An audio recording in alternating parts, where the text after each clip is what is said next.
अहंकार का फल मूर्तिकार की कहानी वर्टिकल बार। एक समय की बात है। एक गांव में एक मूर्तिकार रहता था। मूर्तिकला के प्रति अत्यधिक प्रेम के कारण उसने अपना संपूर्ण जीवन मूर्तिकला को समर्पित कर दिया था। परिणामतः वह इतना पारंगत हो गया था कि उसकी बनाई हर मूर्ति जीवंत प्रतीत होती थी। उसकी बनाई मूर्तियों को देखने वाला उसकी कला की भूरी भूरी प्रशंसा करता था। उसकी कला के चर्चे उसके गांव में ही नहीं बल्कि दूर दूर के नगर और गांव में होने लगे थे। ऐसी स्थिति में जैसा सामान्यतः होता है वैसा ही मूर्तिकार के साथ भी हुआ। उसके भीतर अहंकार की भावना जागृत हो गई। वह स्वयं को सर्वश्रेष्ठ मूर्तिकार मानने लगा। उम्र बढ़ने के साथ जब उसका अंत समय निकट आने लगा तो वह मृत्यु से बचने की युक्ति सोचने लगा।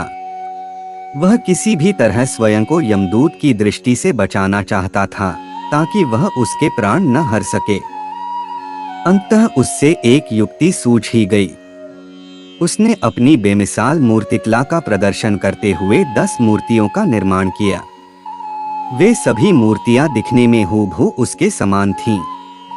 निर्मित होने के पश्चात सभी मूर्तियां इतनी जीवंत प्रतीत होने लगी कि मूर्तियों और मूर्तिकार में कोई अंतर ही न रहा। मूर्तिकार उन मूर्तियों के मध्य जाकर बैठ गया।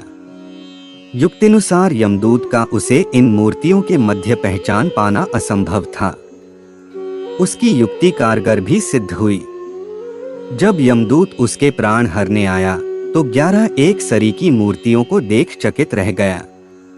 वह उन मूर्तियों में अंतर कर पाने में असमर्थ था, किंतु उसे ज्ञात था कि इन्हीं मूर्तियों के मध्य मूर्तिकार छुपा बैठा है।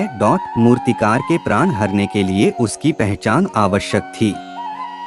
उसके प्राण न हर पाने का अर्थ था प्रकृति के नियम के विरुद्ध जाना। प्रकृति के नियम के अनुसार मूर्तिकार का अंत समय आ चुका था।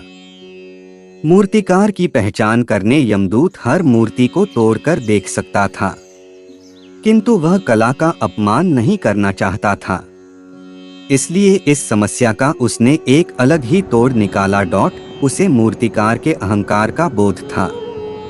अतः उसके अहंकार पर चोट करते हुए वह बोला, वास्तव में सब मूर्तियां कलात्मकता और सौंदर्य का अद्भुत संगम है। किंतु मूर्तिकार एक त्रुटि कर बैठा। यदि वो मेरे सम्मुख होता तो मैं उसे उस त्रुटि से अवगत करा पाता। अपनी मूर्ति में त्रुटि की बात सुन अहंकारी मूर्तिकार का अहंकार जाग गया। उससे रहा नहीं गया और झट से अपने स्थान से उठ बैठा और यमदूत से बोला, त्रुटि? असंभव। मेरी बनाई मूर्तियां सर्वदा त्रुटिहीन होती हैं।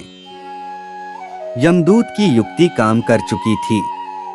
उसने मूर्तिकार को पकड़ लिया और बोला, बेजान मूर्तियां बोला नहीं करती और तुम बोल पड़े।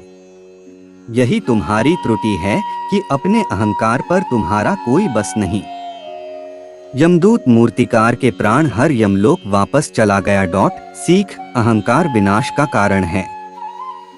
इसलिए अहंकार को कभी भी खुद पर हावी ना होने दें।